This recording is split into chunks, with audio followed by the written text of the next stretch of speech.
আবার একটা নতুন কুরুশের কাজ নিয়ে তোমাদের সাথে এসে গেছি। দেখো আজকে একটা নতুন কাজ করে দেখাবো। এটা হচ্ছে রিং। এই রিংটাকে আমরা সুন্দর করে বুনবো। দেখো রিংটার মধ্যে সুতো লাগানো হয়ে গেছে। এবার এই সুতোটা দিয়ে কুরুশ দিয়ে বুনে বুনে রিংটাকে পুরোটাই কভার করে দিতে হবে। তো আগেও অনেক কুরুশের কাজ ছেড়েছি, তোমরা তো ভালোই রেসপন্স করো, আশা করছি এই কাজটাও খুব ভালো লাগবে। দেখো রিংটা বোনা হচ্ছে।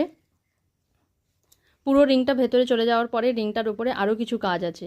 দেখছো রিংটা কীরকম সুন্দর করে কভার করা হয়ে গেল। এইভাবেই পুরোটা আমরা রিংটাকে ঢেকে দেব।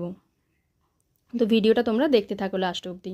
দেখেছো রিংটা কি সুন্দর করে পুরোটা কভার করা হয়ে গেছে। কাজটা একটু সময় সাপেক্ষ, তাই তোমাদেরকে এইভাবেই দেখালাম। খুব সুন্দরভাবে রিংটাকে একদম ভেতরে ঢুকিয়ে দিতে হবে, যাতে বোঝাই না যায় যে এটা কোনো রিং বা কিছু।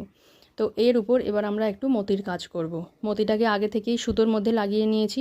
এবার এই সুতোর থেকে একটা একটা করে মতি বের করে সুন্দর করে রিংটাকে পুরোপুরি কভার করে দেব। দেখতে থাকো, এইভাবেই আমরা একটা একটা করে মতি দিয়ে পুরো রিংটাকে তৈরি করব। রিংটার আরও সৌন্দর্য বেড়ে যাবে যখন একটা একটা করে মতি রিংয়ের মধ্যে দেওয়া হবে। রিংটার অনেক বেশি সৌন্দর্য হবে। তো দেখতে থাকো রিংটা। দেখো আগে থেকে এই মতিগুলোকে সুতোর মধ্যে ছুঁচ দিয়ে লাগিয়ে নিতে হবে, তারপর সেটাকে কুরুশের সাহায্যে বুনতে হবে।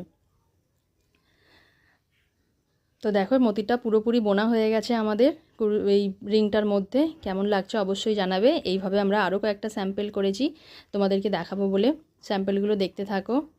দেখো স্যাম্পলগুলো আশা করছি তোমাদের খুব ভালো লাগবে। এগুলো নানা ধরনের শাড়ি বা নানা ধরনের ওড়নাতে কাজে লাগে।